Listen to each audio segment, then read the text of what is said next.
Hey guys, it's George here and I'm here for a quick video today about Sigma's Cine Zoom lenses. Now a few months ago I actually tested these out. I had two Sigma Cine Zoom lenses in. I had the 18 to 35 T2 and I had the 50 to 100 also T2. Now I had them paired with the Canon C300 Mark III, which is just a beautiful camera. So as you can imagine, I had this amazing camera body and I had these two Sigma Cine Zoom lenses to play with. And I'm just gonna sort of run you through some of the stuff that I experienced while I was on the shoot and just give you a little snapshot of my impressions of these two lenses. As is pretty bog standard with a Cine lens, you get an aperture ring, a zoom ring, and a focus ring. So there's plenty of controls on the lens if you don't want to be going into your camera body and doing it. Personally, I actually love that. I find it so much easier to be able to, let's say, change your aperture just by quickly giving it a little spin on the lens rather than having to go into the camera settings and change it there. As you'd expect from Sigma, all of these three rings are just really well designed. They work really nice and they just have a really smooth sort of throw to them. Now, the one I actually want to single out is the focus ring because that one is just so nice to use. It's really, really good for doing focus pulls and making sure you're hitting your mark, which is of course essential when using a Cine lens.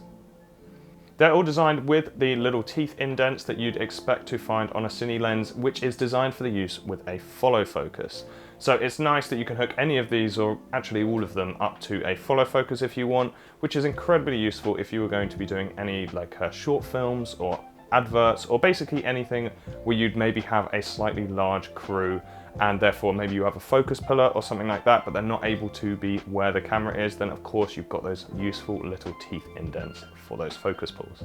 When you look at the size of these, I would actually say they're pretty small. Obviously, Cine lenses in general do tend to be quite big and heavy, and I'd say these are slightly bigger than your average Cine lens, but they're zooms, which is of course not normal for a Cine lens. Most Cine lenses aren't zooms, they are primes. So actually, if you take into account the fact that both of these are zoom lenses, then I actually think they're really compact, really easy to travel around with. Both of these lenses are T2.0, which again is slightly abnormal for a Cine lens because I would say usually Cine lenses probably, I'd expect it to be around T1.5 or something like that. But then of course it's a zoom lens, so you're gonna have to take that into consideration. Zoom lenses do generally have less of a T-stop than a prime, and most Cine lenses obviously are primes. Now this is still cool though, because for me T2 it still gives you a really nice depth of field, especially because you've got that zoom. So when you're fully zoomed in and then you're using that T2, I actually think you'll have a really nice depth of field to your image, and I was really happy with the depth of field that I had anyway. But yeah, if you are, if you want that crazy doffy shot, then maybe these aren't going to be the best for you. You're probably better off looking at some primes. But something that primes cannot offer you, which these can, is the fact that these are parfocal, which means, just quickly to explain, it basically means that if you zoom in or out, it will hold the focus for you, which is really nice. There's a whole multitude of reasons why you might want to use this. Firstly, when I was shooting it, I was using it on my own. I wasn't really doing setup shots, but it's just, convenient for when you're out shooting. Okay, so I'm getting a shot of one thing and I've focused on it, and now I'm going to zoom out and get like a slightly different angle of that shot, but maybe still from a similar location. Then I basically don't have to reset the focus all the time, which actually just made it really practical. It would actually be really good for like documentary shooting and stuff like that. So you stick that 18 to 35 on and you're sort of following somebody walk around, but then you want to zoom out. You don't have to reset that focus, which is really nice. But it also means that if there were any specific effects that you did want to go for, then the parfocalness helps you with that. If you want to try anything like a contra zoom, or one of those effects where you're sort of basically any effect really, where you're zooming in or out and you want the focus to stay held, of course these lenses can do that for you, which is really nice and actually can be used for some really cool artistic expression.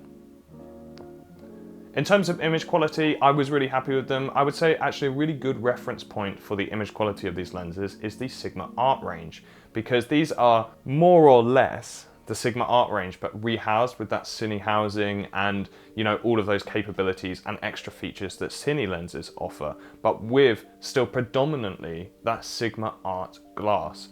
So if you've ever used Sigma Art and you kind of know what kind of quality that's going to give you, this is going to be very, very similar. I still think it will be a little bit better. Generally, they will obviously put a little bit more effort in for these Sigma Cine lenses over the Art lenses, but the glass is very similar, so the quality is going to be similar, which for somebody like me is absolutely fine because I think that the Sigma Art range themselves look fantastic.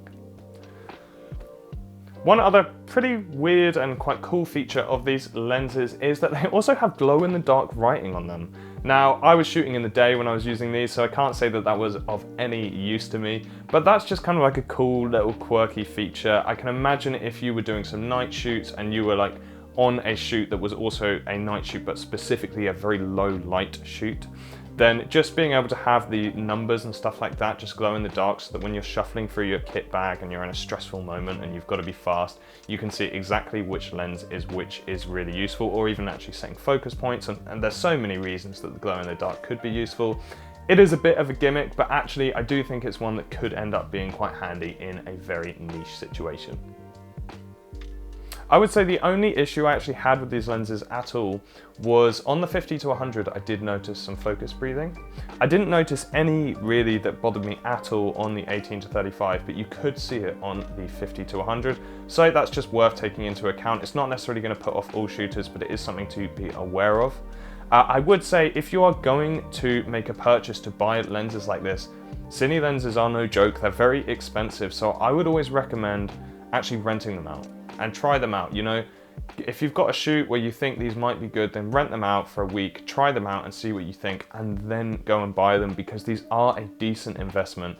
And I would always recommend, when you're spending this kind of money on a lens, try before you buy.